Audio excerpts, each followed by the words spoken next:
ഞാൻ doctor Juhi Das Q&B health കെയറിലെ homeopathic ഫിസിഷ്യനാണ്. നമ്മുടെ ശരീരത്തിലെ ഏറ്റവും ആവശ്യമായിട്ടുള്ള ഒരു മിനറൽസ് ആണ് ഈ കാൽഷ്യം. ഈ കാൽഷ്യം കുറഞ്ഞു കഴിഞ്ഞാൽ പല രീതിയിലുള്ള ലക്ഷണങ്ങൾ നമ്മുടെ ശരീരം കാണിച്ചു തരും. അത് നമ്മുടെ ബോൺസിനായാലും സ്കിന്നിൻ്റെ പുറത്തായാലും അതുപോലെ തന്നെ മസിൽസിലായാലും പല രീതിയിലുള്ള ലക്ഷണങ്ങൾ നമ്മുടെ ശരീരം കാണിച്ചു തരും. അപ്പോൾ അത് കുറയാൻ പല കാരണങ്ങളും ഉണ്ടാവും. അല്ലെങ്കിൽ അത് നമ്മൾ കുറഞ്ഞു കഴിഞ്ഞാൽ എന്തെങ്കിലും സപ്ലിമെൻറ്റ്സ് എടുക്കണോ, അല്ലെങ്കിൽ എന്തെങ്കിലും ഡയറ്റ് ഫോളോ ചെയ്യണോ, ഇങ്ങനെ സംശയങ്ങളായിട്ട് കുറേ ആളുകൾ നമ്മളെ കോൺടാക്ട് ചെയ്യാറുണ്ട്. അങ്ങനെയുള്ള സംശയങ്ങൾക്കുള്ളൊരു ഉത്തരമാണ് ഈ വീഡിയോയിലൂടെ ഞാൻ പറയുന്നത്. നമ്മുടെ ശരീരത്തിലെ ഏറ്റവും പ്രധാനപ്പെട്ട ഒരു മിനറലാണ് ഈ കാൽഷ്യം. ഈ കാൽഷ്യം കുറഞ്ഞു കഴിഞ്ഞാൽ പല രീതിയിലുള്ള ലക്ഷണങ്ങളാണ് ശരീരം കാണിച്ചു തരിക. അതായത് നമ്മളെ ബോൺസിനാവാം, അല്ലെങ്കിൽ മസിൽസിന് എന്തെങ്കിലും ബുദ്ധിമുട്ടുണ്ടാവും, അല്ലെങ്കിൽ നമ്മുടെ സ്കിന്നിനകത്ത് എന്തെങ്കിലും ഡാമേജ് വരും, അല്ലെങ്കിൽ നമ്മളെ നഖങ്ങൾക്ക് ഡാമേജ് വരും. അതേപോലെ നമ്മളെ മൂഡ് സ്വിങ്സ് ഉണ്ടാവുക, അതായത് നമ്മളെ മൂഡ് ഡിസ്റ്റർബ്ഡ് ആവുക, അല്ലെങ്കിൽ മൈൻഡ് ഡിസ്റ്റർബൻസ് ഉണ്ടാവുക. അങ്ങനെ പല രീതിയിലുള്ള ലക്ഷണങ്ങളാണ് ശരീരം കാണിച്ചു തരിക. അതിനു മുന്നേ ഈ കാൽഷ്യം നമ്മളെ ശരീരത്തിൽ എന്തൊക്കെ ഫങ്ഷൻസാണ് ചെയ്യുന്നത്, അല്ലെങ്കിൽ അതിൻ്റെ ധർമ്മങ്ങൾ എന്തൊക്കെയാണെന്ന് നോക്കാം.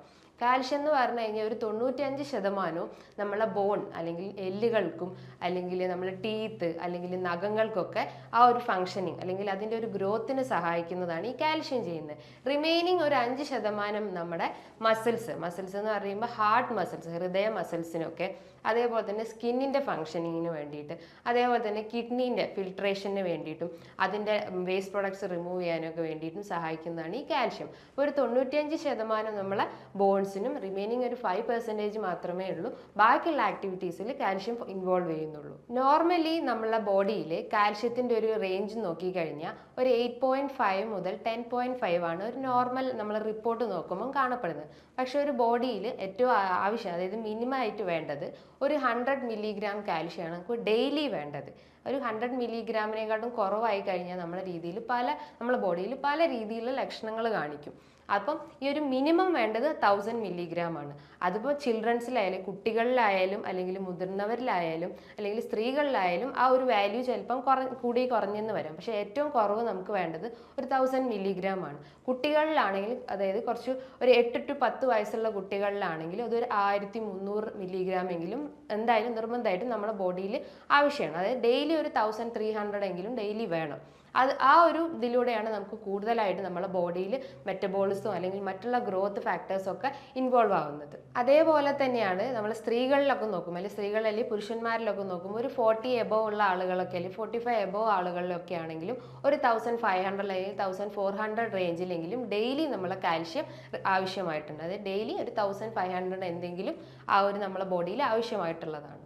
ഈ കാൽഷ്യം കുറഞ്ഞു കഴിഞ്ഞാൽ ഏറ്റവും ആദ്യം ബാധിക്കുന്നത് ഞാൻ പറഞ്ഞിട്ടുള്ള ആ ഒരു 5% മാത്രം എഫക്ട് ചെയ്യുന്നത്. 5% കാൽഷ്യം വേണ്ടിയിട്ടുള്ള സ്ഥലത്താണ് ആദ്യം തന്നെ ഇത് എഫക്ട് ചെയ്യുക. അതായത് നമ്മൾ സ്കിന്നിൻ്റെ അകത്താവാം, അല്ലെങ്കിൽ കിഡ്നി റിലേറ്റ് ചെയ്തിട്ടുള്ള പ്രോബ്ലംസ് ആവാം, അല്ലെങ്കിൽ ഹാർട്ട് റിലേറ്റ് ചെയ്തിട്ടുള്ള പ്രോബ്ലംസ് ആവാം. അപ്പോൾ ഒരു 5% ഇത്തരം ഏരിയാസിലാണ് ആദ്യം കാണിക്കുന്നത്. റിമൈനിങ് ഒരു 95% മാത്രമാണ് നമ്മളെ മറ്റുള്ള ഏരിയാസ്, അതായത് ബോൺസിനൊക്കെ റിമൈനിങ് ഒരു 95% കാണിക്കുന്നത്. ഇതിൻ്റെ പ്രധാനപ്പെട്ട ലക്ഷണങ്ങൾ എന്ന് പറഞ്ഞു കഴിഞ്ഞാൽ നോക്കുമ്പോൾ കുട്ടികൾക്ക് ഭയങ്കരമായിട്ടുള്ള ക്ഷീണം തോന്നുന്നത്. അതായത് ചെറിയ എന്തെങ്കിലും ഒരു കളിയൊക്കെ കഴിഞ്ഞ് കഴിഞ്ഞാൽ കുട്ടികളിലെ കാലുകളിൽ, അതായത് മുട്ടനാൽ താഴത്തോട്ടൊക്കെ ഭയങ്കര വേദന പറയുക, ഒരു കാഫ് മസിൽസിനൊക്കെ ഭയങ്കര വേദന പറയുക, അല്ലെങ്കിൽ ഒരു കടച്ചിൽ പോലെ തോന്നുക, അല്ലെങ്കിൽ കുട്ടികൾക്ക് ഇടയ്ക്കിടയ്ക്ക് ക്ഷീണം വരിക, അമിതമായിട്ടുള്ള ക്ഷീണം. ഇത് കുട്ടികളിൽ മാത്രമല്ല, കുറച്ചുകൂടി ഏജ്ഡ് ആയിട്ടുള്ള ആളുകളിലും, അതായത് സ്ത്രീകളിലായാലും പുരുഷന്മാരിലായാലും കുറച്ചുകൂടി ഏജ്ഡ് ആയിട്ടുള്ള ആളുകളിലൊക്കെ ഇത്തരം ക്ഷീണം രൂപപ്പെടും. പക്ഷേ കുട്ടികളിലാണെങ്കിൽ കാലിൻ്റെ ഒരു ഏരിയയിൽ ഭയങ്കര വേദന ഫീൽ ചെയ്യുക, അതേപോലെ തന്നെ അവർക്ക് ഭയങ്കര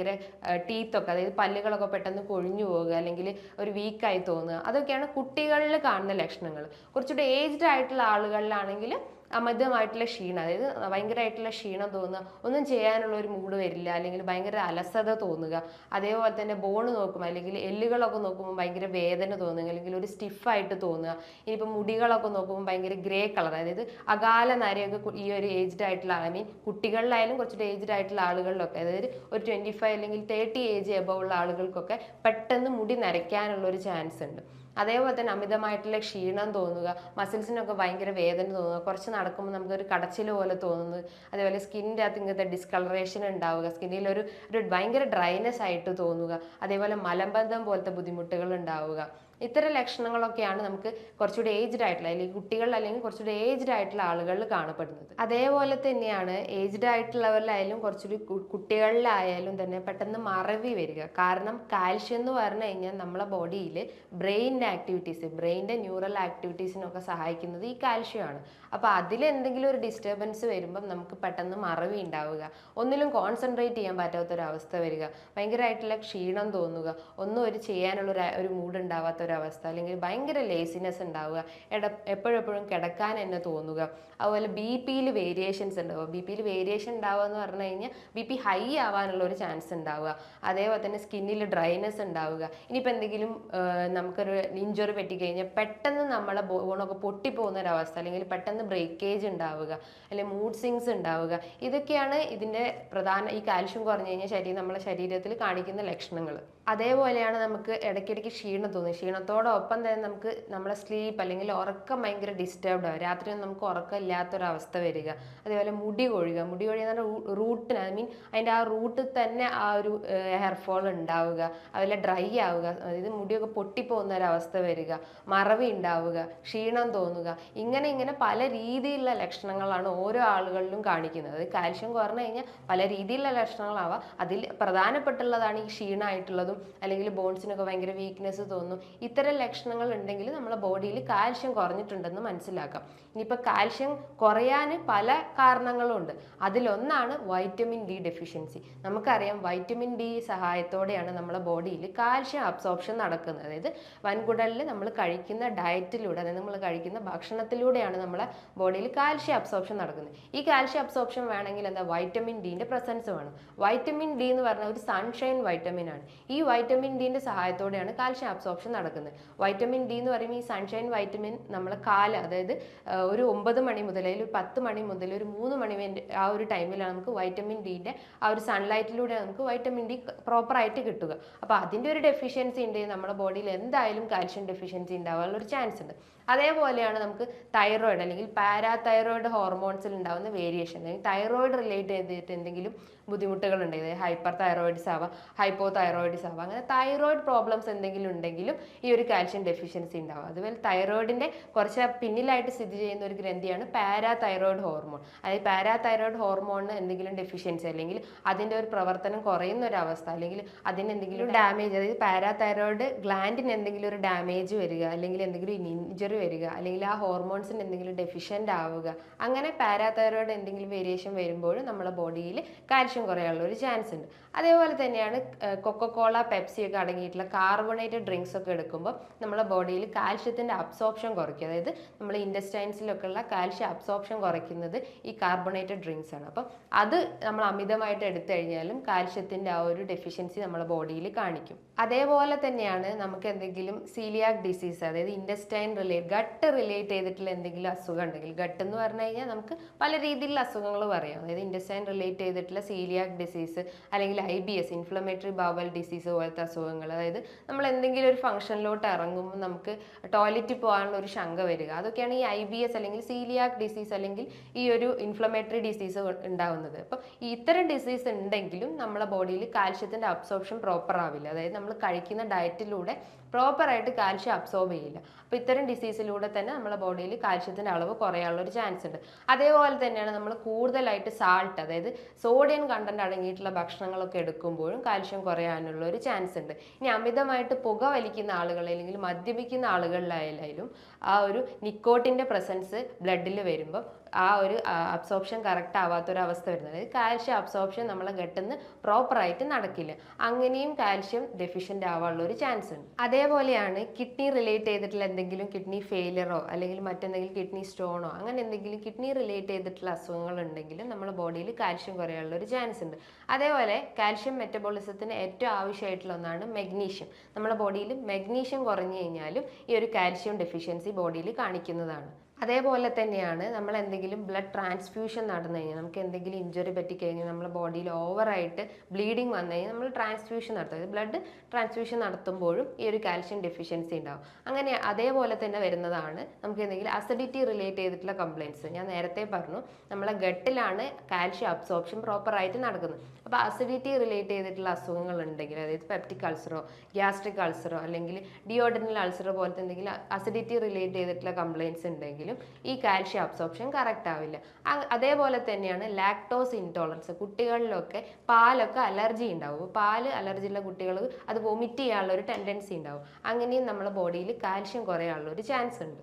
ഇത്തരം കാരണങ്ങളിലൂടെയാണ് നമ്മുടെ ബോഡിയിൽ കാൽഷ്യം കുറയുന്നത്. അത് പ്രധാനമായിട്ട് ഞാൻ പറഞ്ഞിട്ടുള്ളതാണ് വൈറ്റമിൻ ഡി അബ്സോർപ്ഷൻ, അതുപോലെ കിഡ്നി റിലേറ്റ് ചെയ്തിട്ട് എന്തെങ്കിലും ബുദ്ധിമുട്ടുണ്ടെങ്കിൽ, അതേപോലെ നമ്മൾ ഇൻറ്റസ്റ്റൈൻ റിലേറ്റ് ചെയ്തിട്ടുള്ള എന്തെങ്കിലും സീലിയാക് ഡിസീസ്, IBS അല്ലെങ്കിൽ അസിഡിറ്റി, പെപ്റ്റിക് അൾസർ പോലത്തെ അസുഖങ്ങൾ, അതേപോലെ നമ്മൾ ഓവർ മെഡിക്കേഷൻസ് എടുക്കുകയാണെങ്കിൽ, അതേപോലെ തന്നെ നമ്മൾ ചായ കാപ്പിയൊക്കെ എടുക്കുമ്പോൾ അല്ലെങ്കിൽ കാർബണേറ്റഡ് ഡ്രിങ്ക്സ് ഒക്കെ കഴിക്കുമ്പോൾ ഈ ഒരു അയൺ അല്ലെങ്കിൽ കാൽഷ്യം അബ്സോർപ്ഷൻ നമ്മുടെ ബോഡിയിൽ ഡിക്രീസ് ചെയ്യും. അതേപോലെ തന്നെയാണ് മെഗ്നീഷ്യം ഡെഫിഷ്യൻസി അല്ലെങ്കിൽ ആൽക്കഹോൾ, സ്മോക്കിംഗ്, ഇതൊക്കെയാണ് ഇതിൻ്റെ പ്രധാനപ്പെട്ട കോസുകൾ. അപ്പം ഈ ഒരു റൂട്ട് കോസ് നമ്മൾ ക്ലിയർ ചെയ്ത് കഴിഞ്ഞാലുള്ളൂ നമുക്കുള്ള ബോഡിയിൽ പ്രോപ്പറായിട്ട് കാൽഷ്യം അബ്സോർപ്ഷൻ നടക്കുള്ളൂ. ഈ റൂട്ട് കോസ് ക്ലിയർ ചെയ്യാതെ ചുമ്മാ നമ്മൾ മെഡിസിൻ എടുത്തു കഴിഞ്ഞാൽ യാതൊരു കാര്യമില്ല. അപ്പം പ്രോപ്പറായിട്ടുള്ള ഒരു ട്രീറ്റ്മെൻറ്റ് എടുക്കണമെങ്കിൽ എന്താണോ നമ്മളെ കംപ്ലയിൻറ്റ് അല്ലെങ്കിൽ നമുക്ക് എന്തെങ്കിലും ബുദ്ധിമുട്ട് ഇൻറ്റേർണലി ഉണ്ടെങ്കിൽ അത് ആദ്യം ക്ലിയർ ചെയ്യണം. എന്ന് വെച്ചാൽ നമുക്ക് എന്തെങ്കിലും ഇൻറ്റസ്റ്റൈനൽ ഡിസീസ് ഉണ്ടെങ്കിൽ അല്ലെങ്കിൽ ഈ IBS പോലത്തെ ഡിസീസ് ഉണ്ടെങ്കിൽ ആ ഒരു റൂട്ട് കോസ് ക്ലിയർ ചെയ്ത് കഴിഞ്ഞാലേ ഉള്ളൂ നമുക്ക് ബാക്കിയുള്ള എല്ലാ മെക്കാനിസവും കറക്റ്റ് ആവുള്ളൂ. ഇപ്പോൾ തൈറോയിഡ് റിലേറ്റ് ചെയ്തിട്ടുള്ള പ്രോബ്ലംസ് ഉണ്ടെങ്കിൽ ആദ്യം മെഡിക്കേഷൻസ് എടുക്കും. അപ്പോൾ ചുമ്മാ കാൽഷ്യം സപ്ലിമെൻറ്റ്സ് എടുത്തിട്ട് കാര്യമില്ല. കാൽഷ്യം സപ്ലിമെൻറ്റ്സ് എടുക്കുകയാണെങ്കിൽ തന്നെ അതൊരു ഡോക്ടർ നിർദ്ദേശപ്രകാരം മാത്രമേ നമ്മൾ എടുക്കാൻ പാടുള്ളൂ. ഇപ്പോൾ വൈറ്റമിൻ ഡി അതേപോലെ തന്നെ ഒരു ഡോക്ടർ നിർദ്ദേശപ്രകാരം മാത്രമേ നമ്മൾ എടുക്കാൻ പാടുള്ളൂ. അത് കോളികാൽസിഫെറോൾ ഉള്ള ആ ഒരു വൈറ്റമിൻ D3 ടാബ്ലറ്റ്സ് ആണ് നമ്മൾ മന്ത്ലിയോ അല്ലെങ്കിൽ വീക്കിലിയോ ഒക്കെ എടുക്കേണ്ടത്. അതും ഒരു ഡോക്ടറെ നിർദ്ദേശപ്രകാരം മാത്രമേ നമ്മൾ ഇത്തരം സപ്ലിമെന്റ്സ് എടുക്കാൻ പാടുള്ളൂ. അല്ലാണ്ട് സ്വന്തമായിട്ട് ഇതുപോലെ സ്വന്തം ഇഷ്ടത്തോടെ മെഡിസിൻസ് എടുക്കുന്നത് നമ്മുടെ ബോഡിയിൽ പല കംപ്ലയിൻസും ഉണ്ടാകും. അത് കിഡ്നി ഫെയിലിയർ അല്ലെങ്കിൽ മറ്റുള്ള അസുഖങ്ങളൊക്കെ ലീഡ് ചെയ്യാനുള്ള ഒരു ചാൻസ് ഉണ്ട്. അപ്പം സ്വന്തം മെഡിസിൻസ് എടുക്കുന്നതിന് പകരം ഒരു ഡോക്ടറെ കൺസൾട്ട് ചെയ്തിട്ട് അതിൻ്റെ ഡയറ്റും അല്ലെങ്കിൽ അതിൻ്റെ ട്രീറ്റ്മെൻറ്റ് നോക്കിയിട്ട് നമ്മൾ മെഡിസിൻസ് എടുക്കേണ്ടതാണ്. ഈ ഒരു കാൽഷ്യം കുറഞ്ഞു കഴിഞ്ഞാൽ ഈ സിംറ്റംസ് ഒക്കെ കാണിക്കും നേരത്തെ പറഞ്ഞു. അപ്പോൾ കാൽഷ്യം കുറഞ്ഞു കഴിഞ്ഞാൽ നമ്മളൊരു ബ്ലഡ് ടെസ്റ്റ് ചെയ്യുന്നത് സെറം കാൽഷ്യം ടെസ്റ്റ് ചെയ്ത് കഴിഞ്ഞാൽ നമ്മളെ ബോഡിയിൽ എത്രത്തോളം കാൽഷ്യത്തിൻ്റെ എമൗണ്ട് ഉണ്ട് അല്ലെങ്കിൽ ആ ഒരു നോർമൽ റേഞ്ചിലാണോ എന്നൊക്കെ നമുക്ക് അറിയാൻ പറ്റും. അതുപോലെ ബോൺ മിനറൽ ഡെൻസിറ്റി എന്ന് പറഞ്ഞിട്ടുള്ള ഒരു ടെസ്റ്റ് നിന്ന് അവൈലബിൾ ആണ്. അത് ചെക്ക് ചെയ്താലും നമ്മളെ ബോഡിയിൽ എത്രത്തോളം കാൽഷ്യത്തിൻ്റെ വാല്യൂ ഉണ്ട്, അത് ഇൻക്രീസ് ആയിട്ടുണ്ടോ അല്ലെങ്കിൽ ഡിക്രീസ് ആയിട്ടുണ്ടോ അല്ലെങ്കിൽ ഹൈപ്പർ കാൽസീമിയ ആയിട്ടുണ്ടോ ഹൈപ്പോ കാൽസീമിയ ആയിട്ടുണ്ടോ എന്ന് മനസ്സിലാക്കാം. നോർമലി ഒരു കാൽഷ്യം നമ്മുടെ ബോഡിയിൽ വേണ്ടത് ഒരു 8.5 മുതൽ 10.5 ആണ് അതിൻ്റെ ഒരു നോർമൽ റേഞ്ച്. ഈ ഒരു വാല്യൂയിൽ നിന്ന് വേരി ചെയ്യുമ്പോഴാണ് നമ്മുടെ ബോഡിയിൽ പല രീതിയിലുള്ള സിംറ്റംസ് ഉണ്ടാക്കുക. പക്ഷെ ഡെയിലി നമ്മളെ ഇൻടേക്ക്, അതായത് ഫുഡിൽ ഉണ്ടാവേണ്ട ഒരു ഡെയിലി കാൽഷ്യം റിക്വയർമെൻറ്റ് എന്ന് പറഞ്ഞു കഴിഞ്ഞാൽ 1000 മില്ലിഗ്രാം ആണ്.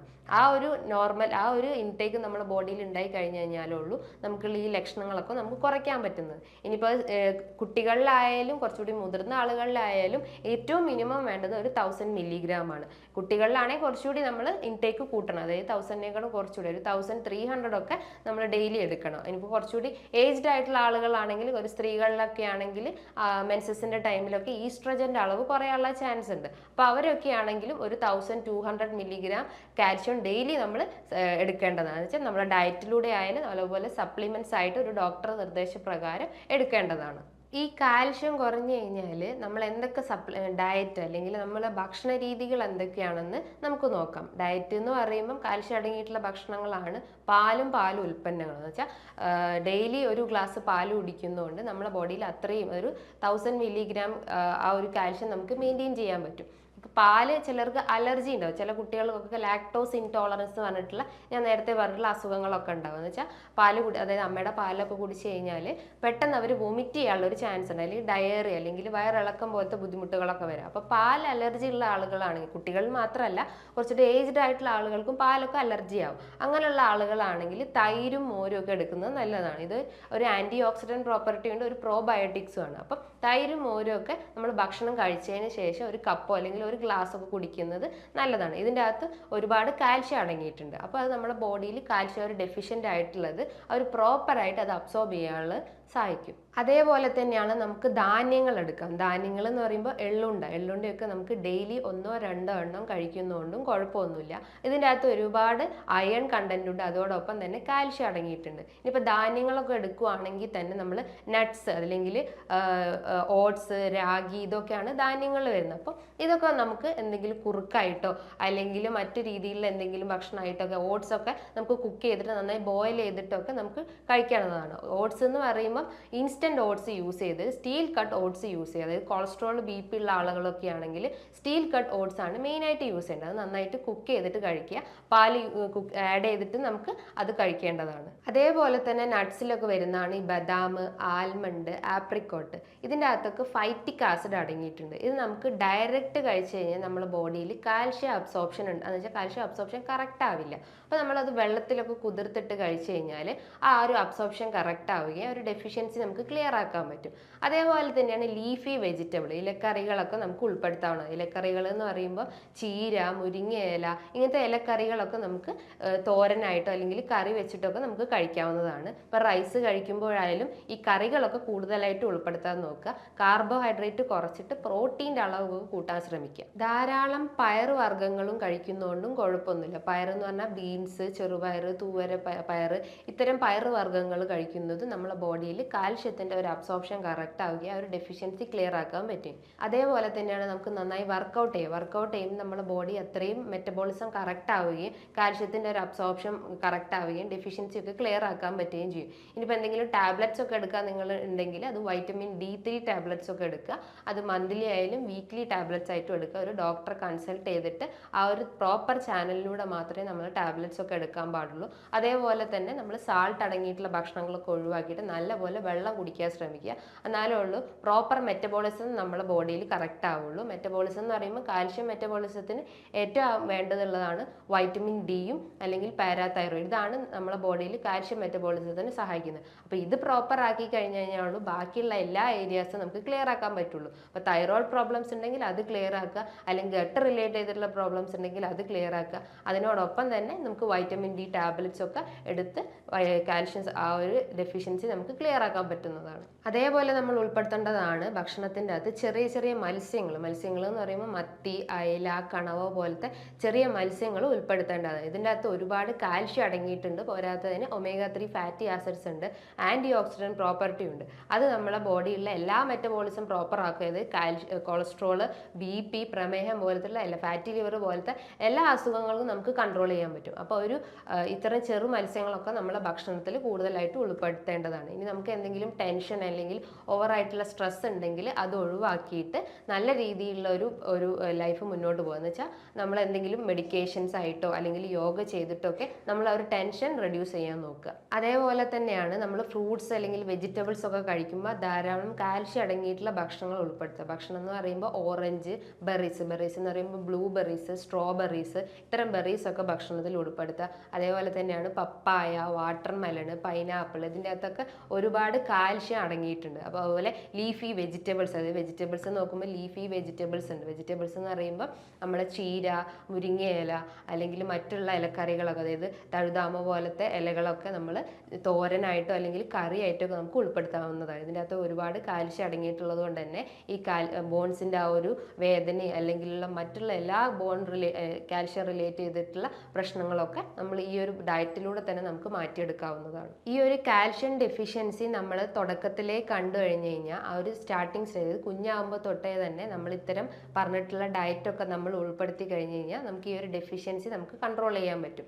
അപ്പോൾ ഡെഫിഷ്യൻസി എന്ന് പറയുമ്പോൾ കാൽഷ്യം മാത്രമല്ല അയണും മെഗ്നീഷ്യം എല്ലാ ഡെഫിഷ്യൻസി ഉണ്ടാവും. അപ്പോൾ ഈ പറഞ്ഞിട്ടുള്ള എല്ലാ ഡയറ്റും നമ്മൾ ഉൾപ്പെടുത്തി കഴിഞ്ഞ് കഴിഞ്ഞാൽ ഈ ഒരു പ്രോപ്പർ ആയിട്ടുള്ള ഒരു ഡയറ്റ് അല്ലെങ്കിൽ ഈ ഒരു എക്സസൈസ് അല്ലെങ്കിൽ യോഗ അല്ലെങ്കിൽ മെഡിറ്റേഷൻസ് ഒക്കെ ഫോളോ ചെയ്ത് കഴിഞ്ഞാൽ നമുക്ക് ഈ ഒരു കാൽഷ്യം ഡെഫിഷ്യൻസി നമുക്ക് കൺട്രോൾ ചെയ്യാൻ പറ്റും. അത് കുഞ്ഞിലേ തൊട്ട് നമ്മൾ ഡയറ്റും അല്ലെങ്കിൽ എന്തെങ്കിലും മെഡിക്കേഷൻസ് ഒക്കെ സ്റ്റാർട്ട് ചെയ്ത് കഴിഞ്ഞാൽ എല്ലാ അസുഖങ്ങളും, അത് കാൽഷ്യം മാത്രമല്ല മറ്റുള്ള എല്ലാ അസുഖങ്ങളും നമുക്ക് കൺട്രോൾ ചെയ്യാൻ പറ്റും. ഇതുമായി ബന്ധപ്പെട്ട എന്തെങ്കിലും സംശയങ്ങൾ ഉണ്ടെങ്കിൽ താഴെ കാണുന്ന നമ്പറിൽ കോൺടാക്ട് ചെയ്യാവുന്നതാണ്. ഇനിയും മറ്റൊരു വീഡിയോയുമായി വീണ്ടും കാണാം. Thank you.